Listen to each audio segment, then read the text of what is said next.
Peace, family. Today we will discuss the speculation on if Tupac was a real gangster or not. Now, anybody that's been following me on X for many years, they know that I am a huge fan of Tupac Amaru Shakur. You know what I'm saying? One of the greatest poets. I put him up there.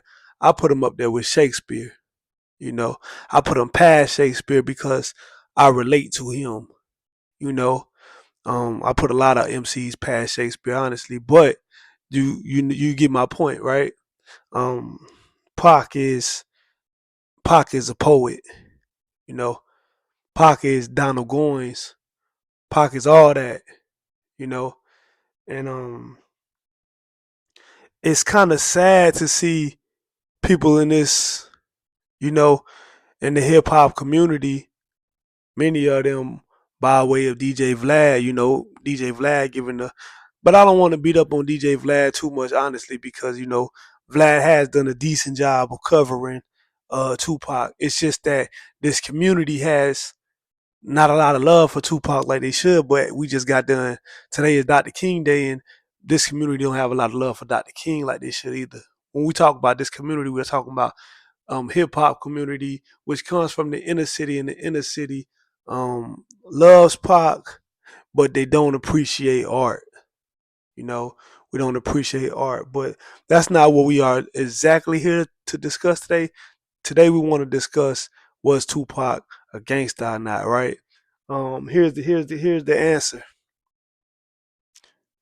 Yes, yes, Tupac was a gangster, but it's not a good thing. It's not a good thing because Tupac was educated. Tupac was very, very educated. His mother was a very, very intelligent woman, right? She was a Black Panther, and when she was on trial, fighting for her life at the time he was born, she had enough knowledge and education to defend herself in the court of law and win, right? So she is a very, very educated woman. This is the woman that gave birth to Tupac. And so was Gaddafi's mother. She was also an educated woman.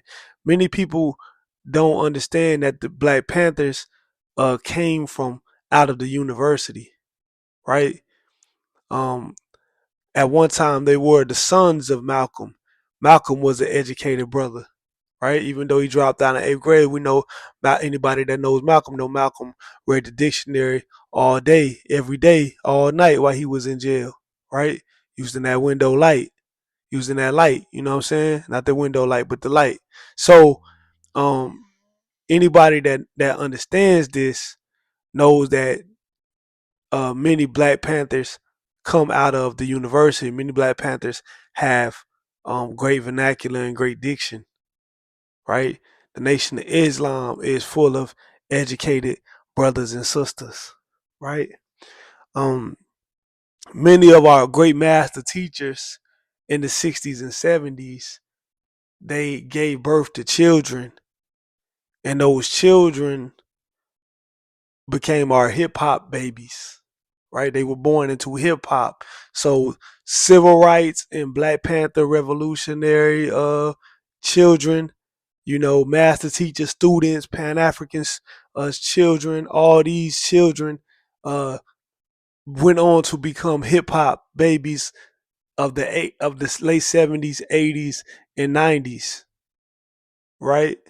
And Tupac is part of that bunch, right? And so you had all of these great students at UC Berkeley or whatever, whichever university you choose, coming out of Oakland and parts of LA and New York had a chapter, and Chicago, Fred Hampton. You had Black Panthers on both coasts, you know what I'm saying? But they were highly intellectual, intellectual brothers and sisters. They were into knowledge. They studied Chairman Mao. They studied communism. Many of them were communists. When you see Tupac uh, banging on Donald Trump when he was young, he was that's Black Panther Tupac. He was raised with a communist ideology, right? The Black Panthers will rob pimps, drug dealers, uh, gangsters, criminals, take the money, uh, go buy food and bring it back to the community and let the kids eat off of that money, right? They will rob banks and put the money back into the community, youth programs, right? Black Panthers would see a brother get pulled over and they would drive up beside him, hop out with their arms, their legal arms, right? Second Amendment, and they would watch and make sure that that brother or sister made it home safe, right? They would follow that brother, make sure that they made it home safe. So when you see Tupac shoot two police in Atlanta, for a brother that he don't know that's been harassed by police, this is where that comes from. That's not no gangsters. That's not no streets. That's Black Panthers. That Tupac got that from. That's how he was raised, right? Tupac was as a child when he got in trouble, he would have to read the newspaper, right? Words, words, words, words, words. My daughter is 3 years old, and teachers would tell you that it's better for your child just to hear a lot of words, right? Because at that age, their minds are sponges and they're just taking everything, and this builds vocabulary, you know, which went on to make Tupac a great MC, a great poet, right? Words, words, words, hearing words. When you get in trouble, you read the newspaper. When you walk in the back room, you see Black Panther art, right? Calling against police brutality, calling the police pigs, anti-capitalism, right? This is how Tupac was raised because he was raised by educated, educated mother, an educated stepfather, right? Um, Educated uncle, Geronimo Pratt, Matula Shakur. These are educated black revolutionary figures, right? The Black Panthers were not they were not a street organization. They were an organization that was made of black intellectuals, black thinkers, and they installed that into their children. Tupac is a cub, a baby cub of the Black Panther. They had groups for children. It was called the Cubs, right? You look at the Nation of Islam, they installed that into their children early. The education, the knowledge. These are brothers that's sharp. These are brothers that's sharp, right? They grow up faster than we do, because all of us didn't have a master student. I mean, a master teacher as a parent. Many of these guys did. Tupac did. So when you see Tupac as a kid and you look at his life, it's easy to forget that this brother is coming from great poverty and great pain, right? In the Bronx, in Baltimore, right? In Harlem, in Oakland, Vallejo, right? Um, Marine City, right? This is poverty that young Tupac is entering. So Tupac represents the as he said in his own words, the rose that grew from the concrete. He didn't know his father. He didn't know his father. You know, um, he bounced from house to house. He never had a home. City to city. This project building, that project building. He seen a lot as a kid. He was a teenager. He seen a lot, and he was a smart, educated brother. If this brother had grew up in the suburbs, just imagine, just imagine. But he didn't. You look at Nipsey Hussle. They say he built a computer when he was a kid. Imagine if he didn't grow up in South Central, right? Imagine, right? We have a lot of great geniuses in our community, but they grow up in a community that eats its babies alive. You heard me right. the black inner city eats its children alive. It swallows up the innocence. It makes them throw the educational values out the window, because when you send your educated black child to the school, and the other kids are not on that type of time, you know, it's either eat or get ate. It's either eat or get ate. You send your kid to school and tell them, don't worry about the shoes, man. Shoes is shoes. And then he get on that bus and then they're clowning on his shoes that he got on. It chips away. It chips away at that innocence. It chips away at that individual.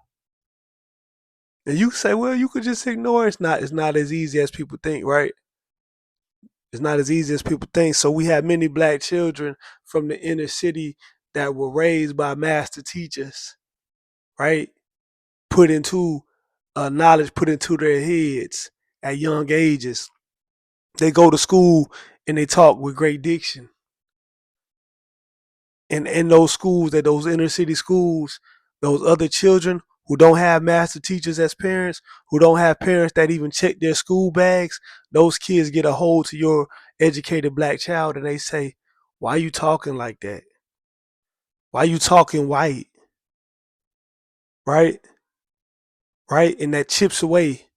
That chips away. Right? So we see a lot of black children that were into theater, that were into the arts, right?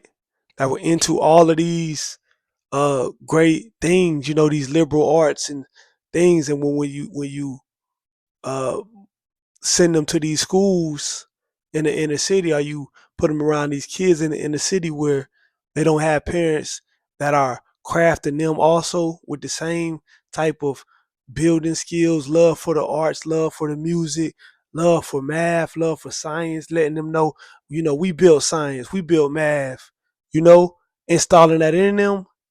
When they go to school and they say, I like art, I like theater, they say, nigga, that's soft. Nigga, what you on? What's up with your man? That chips away. That chips away. When your little girl, you didn't install the, hey, these is natural hair, rock your hair is beautiful, you're beautiful. And she get to the school and those other black children from the inner city and had that installed in them, and they get the clowning on her hair, her natural hair. It makes her come home and say, Dad, I wish I could get braids. I wish I could get a weave put in. It chips away. It chips away. So when you look at Tupac, you are seeing a child that was built up by master teachers, right? He talks with great vernacular. He does this. He's smart. He's intelligent. He knows Shakespeare. But in the inner city, when you know that, niggas see that as weak, right? These black children who didn't have a loving parent who introduced them to liberal arts, to science, to math, to uh the love for being black, right? You can't go in there with that Shakespeare shit. They gonna eat you alive, my nigga. They gonna eat you alive, right? So that kills the black child that's into the arts. That kills the black child that's into math, into science, into reading, right? What did Tommy say on Belly? Shorty can't eat no books, nigga. Life ain't about nothing but getting money. So you going to school with that. You see what I'm saying? We going to school with that. We're going to school with niggas that's gang banging. Right? So uh habit your habitat will shape you, right? If you doing all this, you teaching your child this and that, the household, but when you sending them out to that school and that school eats its children, That neighborhood eats his children. That part eats his children. Drive-bys on the corner. The crack dealer right there. The dope man right there. The prostitute up the road. Niggas getting head in the alley. It chips away. It chips away. So when people see Tupac, they look at these. They look at it and say. They look and say, well, he was into the arts, right? He can't be a gangster. Gangsters ain't into art. Or they say, well, he used to dance, right? Gangsters can't dance, even though we all know that dancing is part of our culture. I know all the gangsters used to dance. Pull up the Tookie Williams, all boy on boys used to dance back in the day. So um, I say that to say whether Tupac was a gangster. Now I'm not necessarily here to be it. I could give two shits. As a Tupac fan, I could give two shits because I don't listen to rappers to what based on if they gangsters or not. Anyway, I listen to Tupac for the art. But one thing I am telling you is that you look at Gaddafi, you look at Tupac, you look at uh, you know, the legendary Sabir Bey. That's why I made the song "The Master Teacher's Son Died." Right, Sabir Bey. He was a teacher that I really used to rock with. You know what I mean? And his son passed. His son was gunned down. Right. So you have all of these children that have at master teachers as parents, but the neighborhoods and the communities still eat them kids alive. And when Tupac died and Gaddafi died, that was something that Asada Shakur was speaking on. She said, "Let's stop talking about my son and Gaddafi. Let's talk about this community that's eating the children alive, even the good ones." Even the good ones. Because when Tupac got on, you got to remember when Tupac got on, Tupac came into this thing uh, where he was speaking on Black Power, the Black Panthers. He was speaking on revolution, community, all this stuff, right? Them first three albums before he gets shot, the enemy is the racist white man. Listen to her. Other rappers are rapping about killing nigga this, nigga that. Tupac's whole thing was trap. Nah, they can't keep the black man down. That was his thing. It wasn't until he got shot by a black man and set up by a black woman and going to prison, right? And when he went to prison, black men kicking him down, black rappers kicking him while he was down, is when he came out fully. You know what I'm saying? It was a whole new version. He felt betrayed by his own community, right? Because growing up, he was installed that his community was to uplift him. But those kids, like I say, those kids who are taught that when they go into the community, it starts to eat them alive. And guess what? They all become this, right? Nipsey becomes what he becomes. Tupac becomes what he becomes, right? Habitat.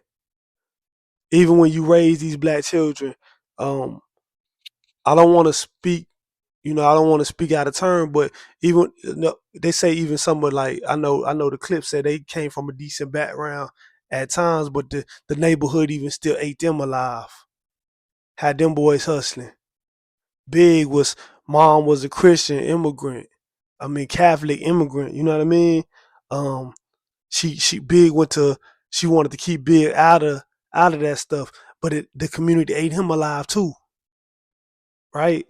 So that don't so a lot of guys who got ate alive by the community, when you see them and they talking street and all this, that don't necessarily mean it's fake because they intelligent too. It's a lot of niggas in the hood that was intelligent and educated, but the community ate them alive because being educated in the community is being soft. Being a conscious rapper is being soft. Prodigy said that, remember? He said, I can't never, he said, I want to give it to y'all niggas more conscious, but I can't because it'll make the community niggas feel like I'm soft.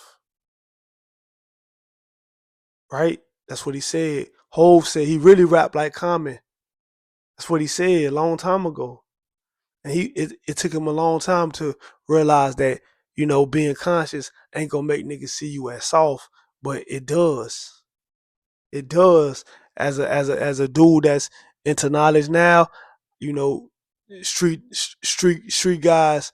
I know how they see stuff. You know what I'm saying? I've been a street guy and I've been both. I've been both. I wore both hats. You know what I'm saying? So um, it's something in our community. It's a plague where we are anti-knowledge. We are anti-art. If the music is too, if the rap music is too lyrical, they don't want to hear it. They like simplicity, right? Um, it's a evil culture that plays our community to eat the babies alive, eat the babies that's into art, eat the babies that's into science STEM programs, eat the babies that love being black, eat them alive, right? And when you look at Tupac, Tupac is part of the burning house that Dr. King put us in, right? When the Panthers got took down, Tupac is part of that. The revolutionary brothers that turned into brothers on the corners, that turned into the Bloods and the Crips, right? The BDs and the GDs, right? Came from the Panthers. These was Panthers first, and then the children, right? Children of the crack era. They different, man. They different. So when you see people like Michael J. White and Candace Owens, and they speak on Pac, because and their only knock on Pac is that, oh yeah, he talked educated when I met him. Well, I mean, I know it's a lot of brothers that's educated. It's a lot of gangsters that was educated. They was educated. They had backgrounds that was in education. You know what I mean?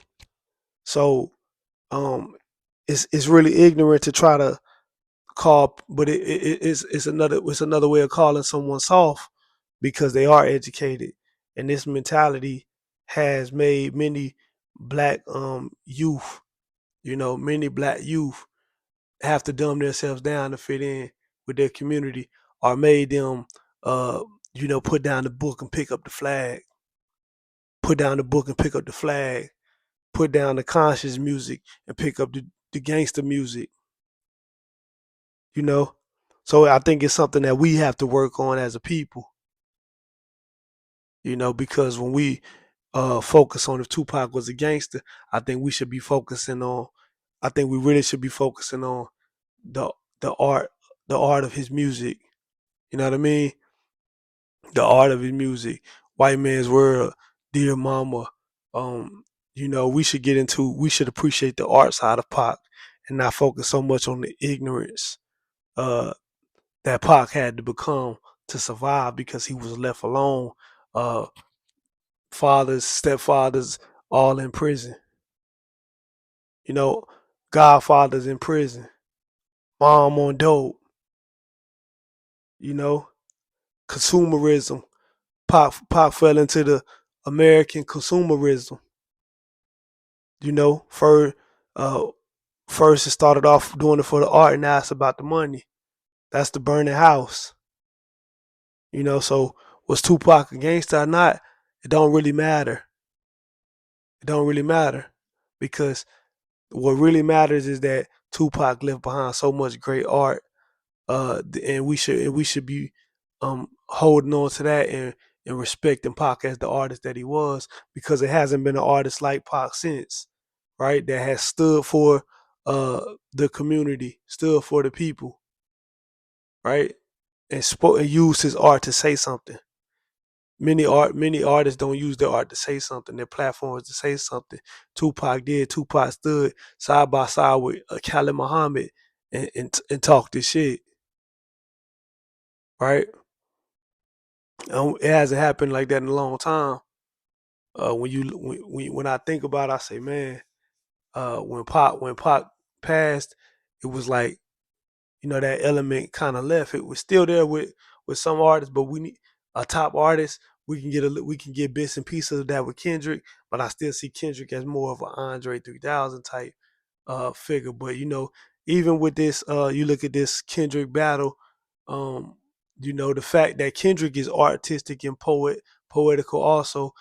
it made niggas try to play him as soft, and they had that messed up too, right? So um, we got to stop thinking that the artistic brother is soft, that the brother that's into the poetic poetry is soft and all that, because this mentality has plagued our community for years. It's time for us to look at things different through a new lenses and let the babies know that being smart, what I'm saying? It's nothing wrong with being smart. It's nothing wrong with loving theater. It's nothing wrong with loving art. None of that make you weak. You know what I mean? We got to start implanting that back into our kids, because if not, just like Tupac, the master teacher's sons will keep dying. You know what I'm saying? Keep being eaten up by other kids who are not groomed, right? By and loved by their parents. Those kids cross paths with our kids, my kids, and ruin them. Before we get out of here, we needed to dedicate this episode to the young kid out of Philadelphia that was gunned down, Noah Scurry. You know, another great young brother with a lot of intelligence and that was smart. You know what I'm saying? And Noah Scurry, he was gunned down in Philly. Um, they say he had one of the highest SATs in his class, right? But he ended up doing the drill rap thing, and going the street route. And that's what I mean by this. That's what this whole shit is about. That's what this whole message right here is about. Um, you know, young black kids in our communities that are getting turned out. Young black kids in the community that's very smart, very intelligent, into art, into learning, but they getting turned out when you send them to school, when you send them into these communities where a lot of kids aren't groomed in the same way, right? And it's either get ate, you know. So when you look at Pac and you look at his background, and keep in mind, Noah Scurry was 17. You know what I'm saying? Um, Bloodhound Jeff, they say he said out his own mouth he didn't jump off the porch until his late teens. So keep in mind when you see Tupac jumping off the porch wilding out, 18. When you watch Mid Society, Kane jumping off the porch, 18, 17, 18. This everybody don't jump off the porch early, man. So and a lot of kids they're not trying to jump off the porch, but they are being forced to. You know what I mean? Because we are sending them into these hostile environments, dangerous communities where being smart, being intelligent is looked down on and seen as weak. So was Tupac a gangster? Yes. But, you know, was that really him? No. You know what I'm saying? This community creates and eats his kids alive, eats his black boys alive, eating the girls alive now, you know what I mean? Eating a lot of the young sisters alive now.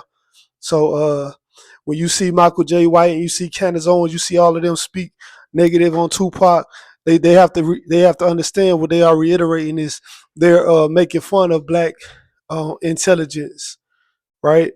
Not understanding that the hood is full of black intelligence that was sent out to war zones and sent out to pain, as Tupac said in a lot of his music, and all of that gets turned out, as we see with the kid Noah Scurry, you know what I'm saying, gunned down with the highest SAT in his classroom, ended up, turning into the drill rap, getting into the streets, and later on is gunned down himself at 17. It's another sad story, another tragic ending, another loss to the community, man, another loss to that innocent child, man. And I just seen the video with his lifeless body laying out, this family crying over him. Um, when is it gonna stop, man? When is it gonna stop? Peace.